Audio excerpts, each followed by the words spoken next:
Hello friends, welcome to my MP super classes. आज हम लोग मध्य प्रदेश के क्लास 8 के सामाजिक विज्ञान में पाठ 4 देख रहे थे। पाठ का नाम है राष्ट्रीय एकीकरण। इससे पहले कि आप हमारे चैनल पर पहली बार आए हैं तो हमारे चैनल सब्सक्राइब कर लें और बेल आइकन की दबा दें, जिससे हमारे आने वाले सभी वीडियो का नोटिफिकेशन आपको सबसे पहले मिल सके। और हाँ, अगर अभी तक आप लोगों ने अगर तीसरा पार्ट नहीं देखा है तो ऊपर आई बटन में लिंक दे दिए हैं, आप उस पर क्लिक करके तीसरा पार्ट भी देख सकते हैं। आइए हम लोग आगे देख लेते हैं। राष्ट्रीय एकीकरण पाठ का नाम है चौथा। हम लोग इसमें आइए जानें राष्ट्रीय एकीकरण क्या है। हम लोग इसमें देखेंगे कि राष्ट्रीय एकीकरण किसे कहते हैं, क्या है। राष्ट्रीय एकीकरण में सहायक तत्व कौन कौन से हैं, हमारे राष्ट्रीय एकीकरण में कौन कौन से तत्व सहायक होते हैं। तीसरा देखेंगे राष्ट्रीय एकता में बाधक तत्व कौन कौन से, और हम आगे इसमें देखेंगे राष्ट्रीय एकता में बाधक तत्व कौन कौन से होते हैं। राष्ट्रीय एकीकरण राष्ट्र के अस्तित्व का आधार है। हमारा राष्ट्रीय एकीकरण ही हमारे राष्ट्र के अस्तित्व क्या होता है, आधार होता है। राष्ट्रीय एकीकरण क्या है, इसे समझने के लिए राष्ट्र क्या है यह समझना आवश्यक है। राष्ट्रीय एकीकरण क्या है, इसे हमें समझने के लिए सबसे पहले क्या समझना होगा, राष्ट्र क्या है इसे समझना आवश्यक होगा। राष्ट्र राज्य का पर्यायवाची नहीं होता। एक बात और ध्यान दीजिएगा, राष्ट्र जो है हमारा राज्य का पर्यायवाची नहीं होता, क्योंकि राष्ट्र एक होता है, राष्ट्र के अंदर बहुत से राज्य होते हैं। राष्ट्र का एक निश्चित जाति भी नहीं है, और किसी भी राष्ट्र का एक निश्चित जाति भी नहीं होता है। मोटे तौर पर राष्ट्र किसी निश्चित भूभाग में निवास करने वाले भौगोलिक, सांस्कृतिक और राजनीतिक इकाई के निवासियों की अनुभूति से युक्त सामूहिक चेतना का नाम है। हम लोग राष्ट्र किसी का निश्चित भूभाग में जो निवास करते हैं, भौगोलिक, सांस्कृतिक और राजनीतिक इकाइयों के अनुभूतियों सामूहिक चेतना के नाम को राष्ट्र कहते हैं। इस रूप में एक राष्ट्र भावात्मक इकाई है। इस रूप में राष्ट्र क्या है, एक भावात्मक इकाई है। राष्ट्रीय एकीकरण उसके अस्तित्व का महत्वपूर्ण शर्त है। राष्ट्रीय एकीकरण उसके अस्तित्व का क्या है, महत्वपूर्ण शर्त है। हम लोग आगे देख लेते हैं राष्ट्रीय एकीकरण क्या है, हम लोग इसको देख लेते हैं। राष्ट्रीय एकीकरण का क्या है, राष्ट्र में रहने वाले निवासियों के बीच जाति, पंथ, क्षेत्र तथा भाषा का भेदभाव किए बिना उनमें परस्पर समान अनुभूतियों और सुख दुख की एकता की भावना का होना। राष्ट्रीय एकीकरण देखिए सरल सा अर्थ है कि जो उस देश में निवास करता है, चाहे वो किसी भी जाति का हो, किसी भी धर्म, किसी भी क्षेत्र और भाषा कोई भी बोलता हो, उनमें क्या हो, आपसी सहयोग की भावना हो, सुख दुख की भावना क्या हो, ये हमारा राष्ट्रीय एकीकरण है। राष्ट्रीय एकीकरण मूलतः राष्ट्र में भावात्मक एकीकरण है। राष्ट्रीय एकीकरण क्या है, मूलतः राष्ट्र में भावात्मक एकीकरण है। राष्ट्र के निवासियों के मन में व्याप्त एकता की भावना राष्ट्रीय एकीकरण का आधार है। राष्ट्र के निवासियों के अंदर व्याप्त राष्ट्रीय एकता ही हमारा राष्ट्रीय एकीकरण का आधार। राष्ट्रीय एकीकरण नागरिकों के विचार, व्यवहार और संकल्प से उत्पन्न होता है। राष्ट्रीय एकीकरण कैसे उत्पन्न होता है, यहाँ के निवास करने वाले प्रत्येक नागरिकों के विचार, व्यवहार और संकल्प से उत्पन्न होता है। एक नागरिक के नाते प्रत्येक व्यक्ति का कर्तव्य है कि वह उन शक्तियों और विचारों का विरोध करे और उनका सामना करे जो राष्ट्रीय एकता की अखंडता को कमजोर करते हैं। देखिए, यहाँ किसी भी राष्ट्र में निवास करने वाले प्रत्येक व्यक्ति का कर्तव्य है कि वो उन शक्तियों और विचारों का क्या करे, विरोध करे, खंडन करे, जो राष्ट्रीय एकता और अखंडता को बाधित करते हैं या कमजोर करते हैं, तथा ऐसे कार्यों को करे जिससे राष्ट्रीय एकता और राष्ट्रीय एकीकरण मजबूत होता है। तथा उनका ये भी कर्तव्य है इस ऐसे कार्यों को करे जिससे राष्ट्रीय एकता क्या, विकास और राष्ट्रीय एकीकरण मजबूत हो। हम लोग आगे देख लेते हैं, लोग इसमें ऐतिहासिक पृष्ठभूमि देख लेते हैं। प्राचीन भारत में राष्ट्रीय एकीकरण की समस्या कभी नहीं रही। प्राचीन काल में हमारा राष्ट्रीय एकीकरण की समस्या पहले कभी नहीं रहा। समय समय पर कुछ लोग और जाति समुदाय बाहर से अवश्य भारत आते रहे। देखिए, समय समय पर भारत में बाहर से सभी लोग यहाँ आते रहे, तथा अधिकांश लोग आपस न जाकर भारत में ही अपना घर बना लिया। वे सभी जो लोग यहाँ आते रहे, वे यहाँ से वापस नहीं गए, यहाँ से वापस नहीं गए, बल्कि क्या किए, भारत में अपना घर बनाकर रहने लगे। वे भारतीय संस्कृति और समाज के अंग बन गए। वे सभी क्या किए, भारतीय संस्कृति और समाज के यहाँ अंग बनकर रहने लगे। वे यहाँ घुल मिल गए उनकी भाषा, उनके रीति रिवाज, उपासना पद्धति और जीवन शैली भारतीय समाज में धीमे धीमे समा गई। और उनकी भी अपनी संस्कृति थी, उनकी भी अपनी रीति रिवाज था, उनका भी अपना धर्म था, उनका जीवन शैली था। इसमें क्या क्या भारतीय समाज में धीरे धीरे समाहित हो गई। इस प्रक्रिया से यहाँ समाज और संस्कृति का विकास और समृद्धि हुआ। इसके कारण भारत में जो कि सामाजिक और संस्कृति का विकास हुआ। जब हम भारतीय संस्कृति की बात करें तो उसका अर्थ है कि किसी एक पंथ अथवा किसी समुदाय विशेष की संस्कृति नहीं, बल्कि अब तो समूचे भारत की संस्कृति से है। जब अपने भारत के देश में बात करते हैं तो यहाँ किसी एक धर्म के लिए नहीं, बल्कि भारत में रहने वाले सभी संस्कृति के लिए है। जैसे हिंदू, मुस्लिम, सिख, ईसाई सभी के लिए है। हम लोग आगे देख लेते हैं। प्राचीन समय में राष्ट्रीय एकीकरण को मजबूत करने की दृष्टि से अनेक कार्य सहज ही किए जाते रहे हैं। देखिए, प्राचीन काल से हमारी संस्कृति को जो कि राष्ट्रीय एकीकरण बढ़ाने के लिए सहज ही कुछ कार्य करते पड़ने थे। इनमें सबसे बड़ा कार्य था भारतीयों में भ्रमण करने की प्रवृत्ति का विकास। इनमें सबसे पहला क्या काम था? भारतीयों में भ्रमण करने का प्रवृत्ति का विकास करना। प्राचीन समय से ही देश एक स्थान से दूसरे स्थान लोग स्थानों श्रद्धा भक्ति साथ जाते हैं। प्राचीन काल से ही भारत के सभी लोग एक स्थान से दूसरे स्थान पर बड़ी श्रद्धा और भक्ति साथ जाते रहे हैं। इनमें चारों धामों बद्री, विशाल, जगन्नाथपुरी, रामेश्वरम और द्वारिका की यात्रा में काफ़ी योगदान है। राष्ट्रीय एकीकरण के विकास में चारों धाम जैसे बद्री, विशाल, जगन्नाथपुरी, रामेश्वरम, द्वारिका का हमारा महत्वपूर्ण स्थान है। इसी प्रकार प्रति 30 वर्ष कम से 4 अलग अलग स्थानों पर लगने वाले महाकुंभ में आम जनता को पहुंचना भी राष्ट्रीय एकीकरण में सहायक रहा। और हमारा प्रति सप्ताह जो महाकुंभ लगता है 4 स्थानों पर, यहाँ भी राज्य से अलग अलग लोग आते हैं, स्नान करते हैं। ये भी राष्ट्रीय एकता के एकीकरण में बहुत महत्वपूर्ण योगदान करता है। हम लोग आगे देख लेते हैं। हम लोग आगे जो है कि राष्ट्रीय एकीकरण का स्वरूप देख लेते हैं। राष्ट्रीय एकीकरण स्वरूप 2 प्रकार का होता है। किसी राष्ट्रीय एकीकरण का स्वरूप कितने प्रकार का होता है? 2 प्रकार का होता है। एक स्वरूप वह जो एक रूपता पर आधारित है। एक स्वरूप ऐसा होता है जो राष्ट्रीय एक रूपता पर आधारित होता है, अर्थात भाषा, रहन सहन, रीति रिवाज, पथ, उपासना पद्धति। तो यहाँ पे सभी लोग एक ही प्रकार के होते हैं। उनका भाषा भी एक जैसा होगा, रहन सहन भी एक जैसा होगा, रीति रिवाज और धर्म भी एक ही जैसा होगा। राष्ट्रीय एकीकरण का दूसरा स्वरूप है ऊपरी तौर से देखने वाले बहुरूपता के बावजूद आंतरिक रूप से एकता का होना। राष्ट्रीय एकीकरण दूसरा स्वरूप क्या है? ऊपरी तौर से देखने से अनेक प्रकार के होंगे वो, जैसे दूसरे रंग का कपड़ा पहनेंगे, दूसरे रंग का खाना खाएंगे, अलग अलग बातें करेंगे अलग अलग भाषा में, लेकिन उनमें क्या होगा? आंतरिक एकता होगा। अर्थात राष्ट्र में रहने वाले लोगों की भाषा, रहन सहन, रीति रिवाज, पंथ आदि अलग अलग हो सकते हैं।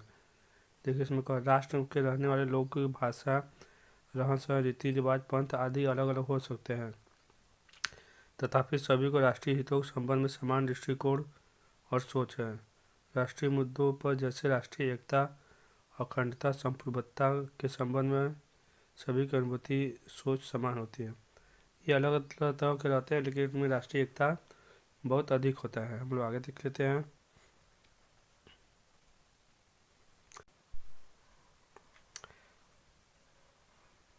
हम भारत के संबंध में राष्ट्रीय एकीकरण की बात करें तो यहाँ दूसरे प्रकार के राष्ट्रीय एकीकरण देखने को मिलता है।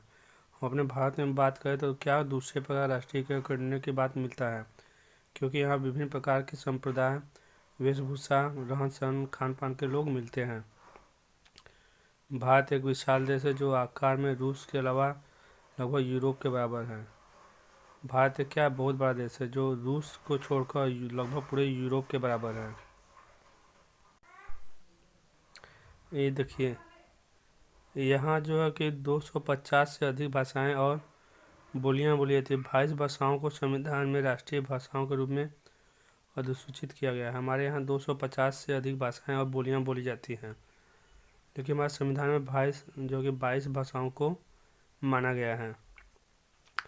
पंथ और उपासना की पद्धति की दृष्टि से भारत में विश्व की लगभग सभी पंथ और उपासना पद्धतियाँ पाई जाती हैं। धर्म के आधार पर भारत में सभी प्रकार के धर्म के लोग पाए जाते हैं। यहाँ हिंदुओं के अलावा मुस्लिम, ईसाई, पारसी, सिख और कई धर्म के मानने वाले रहते हैं। यहाँ पे जो कि सभी प्रकार के धर्म के मानने वाले लोग रहते हैं, चाहे वो हिंदू हो, चाहे मुस्लिम हो, ईसाई हो, पारसी हो, सिख हो। स्वाभाविक है कि उनकी वेशभूषा, खान पान, रहने के तौर तरीके और उपासना पद्धतियों का अंतर है। जो विभिन्न प्रकार के समुदाय के यहाँ लोग रहते हैं मानने वाले, तो उनकी जाके वेशभूषा, खान पान, रहने के तौर तरीके में क्या होगा और उपासना पद्धतियों में अंतर होगा। पर इसके बावजूद सभी में राष्ट्रीय हितों को लेकर एकता है। इनके वेशभूषा में अंतर होने के बाद राष्ट्रीय एकीकरण में क्या है, ये एकता के साथ रहते हैं। इसी को अनेकता में एकता कहा गया है। इसी को हम लोग क्या कहते हैं, एकता में अनेकता में एकता कहते हैं। राष्ट्रीयता की भावना हमारी एकता की शक्ति प्रदान करती है। राष्ट्रीयता की भावना हमें क्या कहते हैं, एकता की शक्ति प्रदान करता है। इसलिए भारतवासी कहते हैं, श्रीनगर हो या गुवाहाटी, अपना देश अपना माटी। भारतवासी क्या कहते हैं, श्रीनगर हो या गुवाहाटी, अपना देश अपना माटी। हम लोग आगे देख लेते हैं।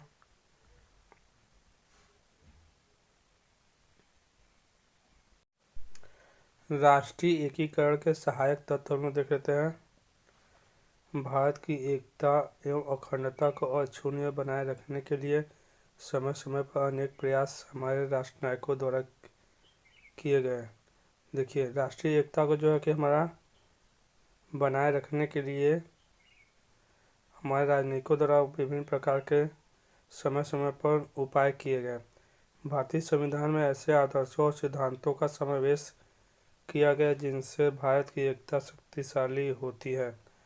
भारत जो कि एक लोकतांत्रिक देश है, यहाँ जो कि संविधान से ये देश चलता है, और भारतीय संविधान में ऐसे आदर्शों सिद्धांतों को रखा गया जो भारत की एकता को शक्तिशाली बनाती है। ये सिद्धांत भारत की एकता और अखंडता के लिए आवश्यक है। ये है लोकतंत्र, मौलिक अधिकार, मौलिक कर्तव्य, एकीकरण, न्याय व्यवस्था, पंथ निरपेक्षता, समान राष्ट्रीय प्रतीक चिन्ह एवं राष्ट्रीय पर्व। ये सब हमारे संविधान में अंगीकृत है। हम लोग आगे देख लेते हैं।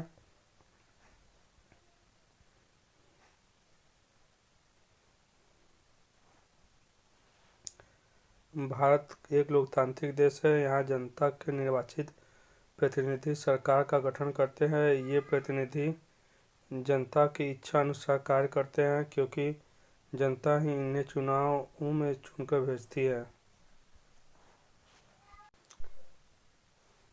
देखिए, भारत कैसा देश है, एक लोकतांत्रिक देश है। यहाँ की जनता ही यहाँ के प्रतिनिधि को भेजते हैं, और प्रतिनिधि जनता की इच्छा के अनुसार कार्य करते हैं, क्योंकि जनता इन्हें चुनाव में चुनकर भेजती है। हम लोग देखते हैं समान मौलिक अधिकार क्या है। भारतीय संविधान में 6 मौलिक अधिकारों का प्रावधान है। ये मूल अधिकार भारतीय नागरिकों को बिना किसी भेदभाव के समान रूप से प्राप्त है। समान मौलिक अधिकार सभी भारतीयों को समान रूप से प्राप्त है। नागरिकों के कल्याण एवं सर्वांगीण विकास हेतु मूल अधिकार महत्वपूर्ण है। नागरिकों को विकास के अवसर प्रदान करने के लिए मौलिक अधिकारों में समानता, स्वतंत्रता और सामाजिक न्याय आदि का प्रावधान है। इन संवैधानिक प्रावधानों के अंतर्गत समाज के कमजोर वर्गों, अनुसूचित जाति, अनुसूचित जनजाति और अन्य पिछड़े वर्गों को संरक्षण प्राप्त है। प्रत्येक समुदाय को अपने धर्म एवं भाषा आदि की स्वतंत्रता प्राप्त है। नीति निर्देशक सिद्धांत भी निर्धनों, शोषितों और समाज के कमजोर वर्गों के हितों की पूर्ति के उपाय करने के लिए सरकार को मार्गदर्शन देते हैं। देखिए, हमारे जो कि समान मौलिक अधिकार प्राप्त है, लेकिन पिछड़े वर्गों,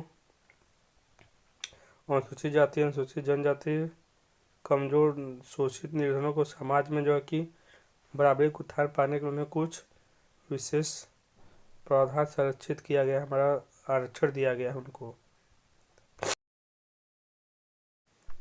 हम लोग आगे देखते हैं समान मौलिक कर्तव्य। मौलिक कर्तव्यों का भी भारतीय संविधान में उल्लेख है। भारत कि प्रत्येक नागरिक कर्तव्य कि वह संविधान और उसके आदर्शों, संस्थाओं, राष्ट्रध्वज और राष्ट्रगान का आदर करे।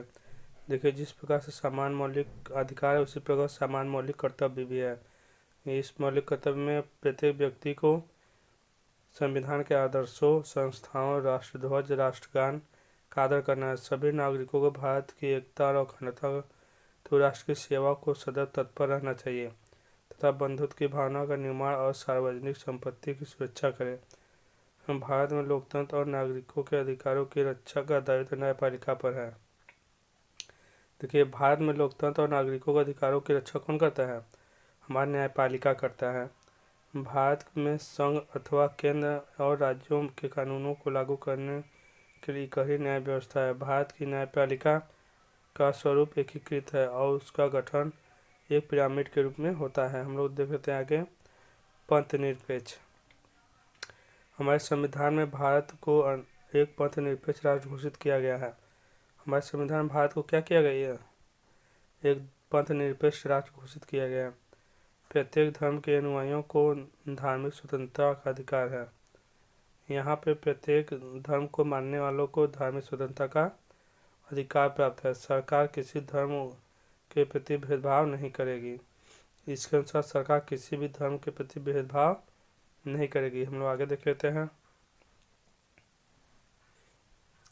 समान प्रतीक चिन्ह। भारत के संविधान में राष्ट्रीय प्रतीकों चिन्हों को अपना महत्व बताया गया है, जो समस्त नागरिकों को आदर्श एवं निष्ठा के लिए प्रेरित करते हैं। जैसे राष्ट्रीय ध्वज तिरंगा, राष्ट्रगान जनगण मन, राष्ट्रीय गीत वंदे मातरम, राष्ट्रीय चिन्ह अशोक चिन्ह आदि।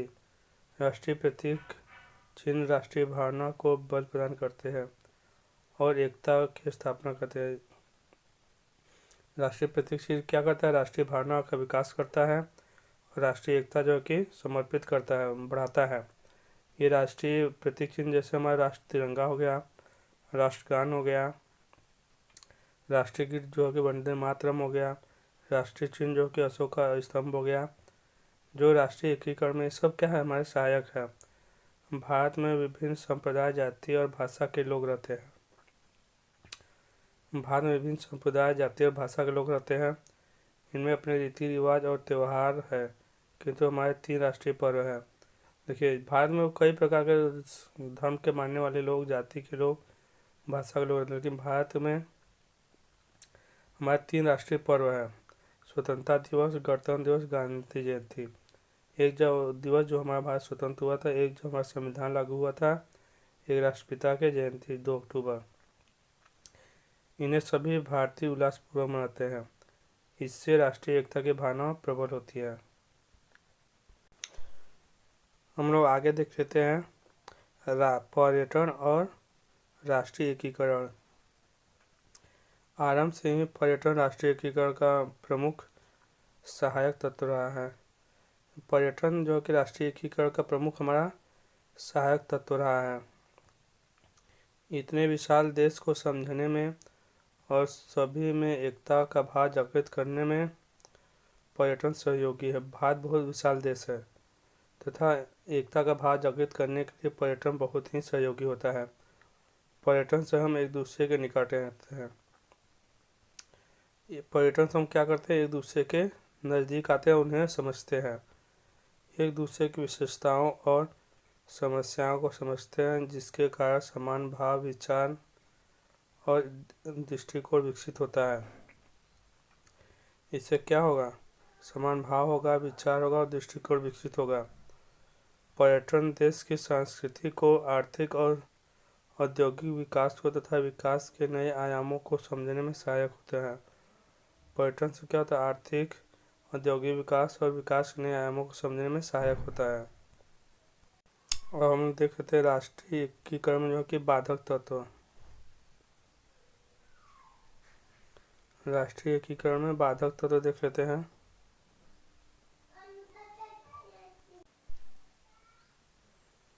देखिए, कुछ ऐसे तत्व होते हैं जो हमारे राष्ट्रीय एकीकरण में बाधा उत्पन्न करते हैं। हम उस ऐसे तत्वों को देख लेते हैं जो हमारे राष्ट्रीय एकीकरण में क्या करते हैं? बाधा उत्पन्न करते हैं। जैसे पहले बताया जा चुका है कि प्राचीन भारत में भारतीय की कोई समस्या नहीं थी। पूरा देश एकता के सूत्र में बंधा था। देश के अलगाव की प्रवृत्ति को विकसित करने की दिशा में सोचा समझा पहला कदम 19वीं सदी में उस समय उठाया गया जब यहाँ प्रजाति सिद्धांत प्रचारित किए जाने लगा। इसके आधार पर भारत में रहने वाले को अलग अलग करने का प्रयत्न किए। राष्ट्रीय एकीकरण में हमारा बाधा कब उत्पन्न होने लगा? 19वीं सदी में। हालांकि अब इन बातों का प्रभाव कम होने लगा, तथापि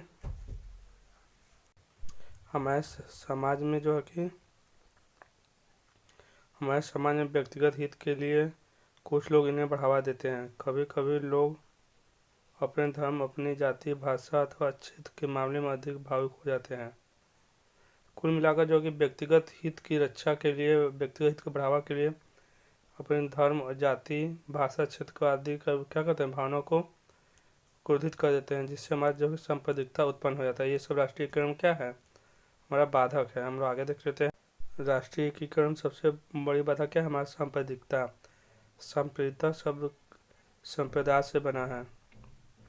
सांप्रदायिकता का अर्थ ऐसी भावनाएं या क्रियाकलाप जो अपने संप्रदाय और अपनी विशेषताओं को श्रेष्ठ समझने तथा दूसरे के संप्रदाय और विश्वासों को हीन समझने, ऐसा दृष्टिकोण अपने धर्म अथवा संप्रदाय के आधार पर किसी समूह विशेष के हितों पर बल देता है और उन हितों को राष्ट्रीय हितों से ऊपर समझता है।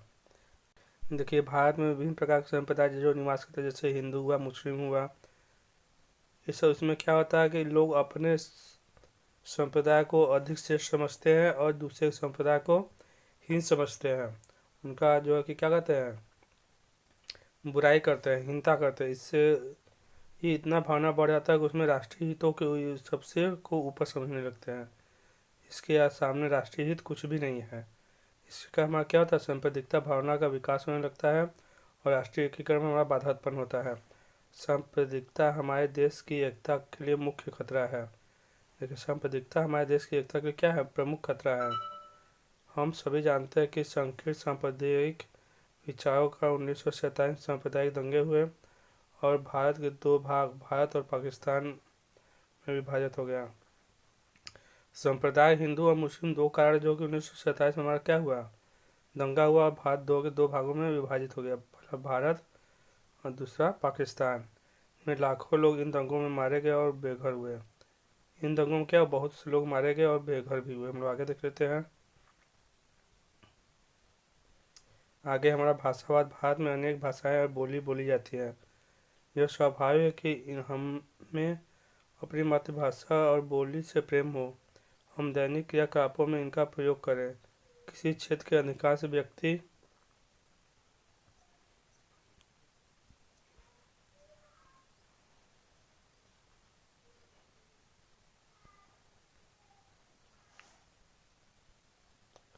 केवल अपनी मातृभाषा को समझ पाते हैं। इसलिए प्रत्येक क्षेत्रीय भाषा को संबंधित राज्य की राजभाषा के रूप में मान्यता प्रदान की जाती है। यह लोकतंत्र भावना के अनुकूल भी है। मातृभाषा के माध्यम से शिक्षा देना अधिक सरल और उपयोगी होता है। किसी भाषा को सरकारी कार्यों और भाषा के माध्यम के रूप में प्रयोग करने से उस भाषा का भी विकास होता है। कई बार कई भिन्न भाषाई प्रश्न देश में सामाजिक तनाव पैदा होता है। देखिए, भाषा भी कि प्रत्येक राज्य का, देश क्षेत्र का अलग अलग होता है। इसका विकास भी होना जरूरी है, क्योंकि अगर मातृभाषा हम शिक्षा देंगे तो उसका बच्चा आसानी से सीखेगा और अच्छे से समझेगा। लेकिन कभी कभी ये कि क्या करता है, हमारा सामाजिक तनाव उत्पन्न कर देता है। इसके लिए असुरक्षा की भावना से ग्रस्त होकर लोग विभिन्न भाषाई समूहों को अपने भाषाई हितों को राष्ट्र हित से अधिक प्राथमिकता देने लगते हैं। और इसमें होता है कि अपने भाषाई हितों की रक्षा के लिए क्या कहते हैं, देश से अधिक ऊपर समझने लगता है। हमारा भाषाई कि देश के हित के ऊपर है। वे अपनी मातृभाषा से प्रेम और दूसरी मातृभाषाओं को संकीर्णता और घृणा की भावना रखने लगते हैं। इसका कारण होता है वे अपनी मातृभाषा से प्रेम और दूसरी की भाषा से क्या कहते हैं, संकीर्णता और घृणा रखते हैं। इस प्रकार की प्रवृत्ति राष्ट्रीय एकता को कमजोर करती है। ये क्या करता है, हमारे राष्ट्रीय एकीकरण को कमजोर कर देगा। हमें मातृभाषा के साथ साथ अन्य भाषाओं के प्रति भी सम्मान का भाव रखना चाहिए। हमें मातृभाषा के अलावा प्रत्येक भाषाओं का सम्मान करना चाहिए। हम लोग आगे देख लेते हैं। हमारे जो कि राष्ट्रीय एकता में एक कारण बहुत बड़ा बाधक है हमारा जातिवाद। हमारी प्राचीन वर्ण व्यवस्था कर्म पर आधारित थी। हमारा जो प्राचीन वर्ण व्यवस्था था बहुत पुराना किस पर आधारित था? कर्म पर आधारित था। जातिवाद राष्ट्रीय एकीकरण के मार्ग में बहुत बड़ी बाधा है। और देखिए जातिवाद भी राष्ट्रीय एकता के एकीकरण में क्या है? बहुत बड़ा बाधा है। जाति ऐसी इकाई है जिसके सदस्य आपस में ही शादी विवाह और खान पान के नियमों में बंधे होते हैं। जातिवाद क्या है? एक ऐसी व्यवस्था है जिसके अंतर्गत अपनी ही जाति के लोग शादी विवाह करते हैं, खान पान करते हैं। जाति के सदस्य जातीय बंधनों को तोड़ नहीं पाते हैं और जाति के कारण अपने सदस्य बंधनों को तोड़ नहीं पाते, उसी जाति में रहते हैं, तब वे समाज में व्यापक भूमिका निभा नहीं पाते। कालांतर में यह व्यवस्था वंशानुगत हो गई तथा जाति कर्म के स्थान पर जन्म से जोड़ दी गई। और जाति जो कि कर्म के स्थान पर क्या किया गया? जन्म से जोड़ दिया गया। इनमें बहुत से दोष आ गए। जाति प्रथा के प्रमुख दोष कुछ इस प्रकार हम लोग देख लेते हैं। जाति व्यवस्था कुछ प्रमुख दोष। जाति व्यवस्था समाज को उच्च एवं निम्न वर्ग में बांटती है। इसका प्रथम दोष क्या है? जाति व्यवस्था समाज में उच्च और निम्न वर्ग में बांटती है। उच्च जातियाँ छोटी जातियों का शोषण करती है। उच्च जातियाँ क्या करती है? छोटी जातियों का शोषण करती है। जातिगत भेदभाव कठोर हो जाते हैं। जातियों का दबाव राजनीति को भी प्रभावित करता है। जातियों का प्रभाव यहाँ तक कि राजनीति को भी प्रभावित करता है। लोग अपने ही जाति के नेता को क्या करते हैं? वोटिंग करते हैं। जाति प्रथा देश की एकता और आर्थिक प्रगति में बाधा आती है। जाति प्रथा से क्या होता है? देश की एकता और आर्थिक विकास में क्या होती है? बाधा उत्पन्न होती है। जाति भेदभाव के विरुद्ध समय समय पर समाज सुधारकों द्वारा आवाज़ उठाई गई और समाज के प्रयास किए गए। इनमें प्रमुख संत रामानंद, महात्मा कबीर, श्री चैतन्य महाप्रभु, ये सब जो क्या थे? समाज सुधारक थे। वर्तमान में शिक्षा का प्रसार, विज्ञान और औद्योगिक विकास तथा शहरीकरण से जाति व्यवस्था का बंधन शिथिल हो गया। इस समय आधुनिक काल में शिक्षा का प्रसार, विज्ञान प्रौद्योगिकी कार्य क्या हुआ? जाति बंधन हमारा कम हो गया या शिथिल हो गया। भारत के संविधान में छुआछूत एवं जातिगत भेदभाव को गैर कानूनी घोषित किया गया है। और भारतीय संविधान में छुआछूत जातिगत भेदभाव को क्या किया गया? गैर कानूनी घोषित किया गया है। राज्य द्वारा किसी जाति या धर्म के आधार पर भेदभाव का व्यवहार नहीं किया जा सकता। किसी भी राज्य सरकार द्वारा किसी भी जाति या धर्म के प्रति भेदभाव नहीं किया जा सकता। जातिवाद राष्ट्रीय एकता कर्म में एक प्रमुख बाधा है। जातिवाद हमारा राष्ट्रीय एकता कर्म क्या है? एक बहुत बड़ी बाधा है। अगला बहुत बड़ा बाधा क्या है? हमारा आतंकवाद। आतंकवाद विश्व के समझ आज एक गंभीर चुनौती है। आतंकवाद भारत ही नहीं बल्कि विश्व के प्रति एक गंभीर चुनौती है। यह लोकतंत्र और मानवता के विरुद्ध अपराध है। यह एक क्रूरतापूर्ण नरसंहार का स्वरूप है। आतंकवाद कैसा है? क्रूरतापूर्ण नरसंहार का स्वरूप है। आतंकवादी विचारधारा के लोग भय और आतंक के द्वारा अपने विचार मनवाना चाहते हैं। आतंकवादी क्या कहते हैं? भय के द्वारा, आतंक के द्वारा अपना बात मनवाना चाहते हैं। धार्मिक कट्टरता से प्रेरित होकर लोग निर्दोष व्यक्तियों की जान लेने के लिए मारने मरने की घटनाओं में भाग लेते हैं। इसमें निर्दोष व्यक्तियों की जान लेने के या तो उसको मार देंगे या खुद भी मर जाएंगे। इन घटनाओं से वे अलगाव चाहते हैं। इन घटनाओं से क्या अलग होना चाहते हैं? पूरा देश से अलग चाहते हैं। वांछित उद्देश्यों की पूर्ति के लिए हिंसा का सुनियोजित उपयोग आतंकवाद है। अपने उद्देश्यों की पूर्ति के लिए एक योजना के अनुसार हिंसा उत्पन्न करना क्या है? हमारा आतंकवाद है। हम लोग आगे देख लेते हैं। आगे पृथकतावाद। क्षेत्रवाद की अति आक्रामक अवस्था पृथकता को जन्म देती है। किसी विशेष क्षेत्र के व्यक्ति के प्रति अगर हम आ जाए तो क्या करता है? पृथकता को जन्म देता है। जैसे मान लो बिहारी है और बिहार के प्रति ही उसको, या एमपी वाला है, एमपी के प्रति अपने विशेष क्षेत्र के प्रति उसमें लगाव हो जाए और किसी बाहरी को यहाँ आने नहीं दे तो किसको जन्म देता है? पृथकतावाद को जन्म देगा। देश से अलग होकर अपना स्वतंत्र राज्य बनाने की मांग करना पृथकतावाद है। और देश से अलग होकर क्या करेगा, अपना स्वतंत्र राज्य बनाने की मांग करना पृथकतावाद है। कई जाति और भाषा के लोग यहाँ रहते हैं, कभी कभी अपनी उपेक्षा महसूस करने पर ये पृथक राज्य बनाने की मांग करने लगते हैं। और कभी कभी क्या होता है, अपनी उपेक्षा महसूस होने पर कारण पृथक राज्य बनाने की मांग करते हैं। प्रायः सीमावर्ती राज्यों में इस प्रकार की प्रवृत्ति पाई जाती है। इसका सबसे अच्छा उदाहरण क्या है, जम्मू एंड कश्मीर है। हम लोग आगे देख लेते हैं।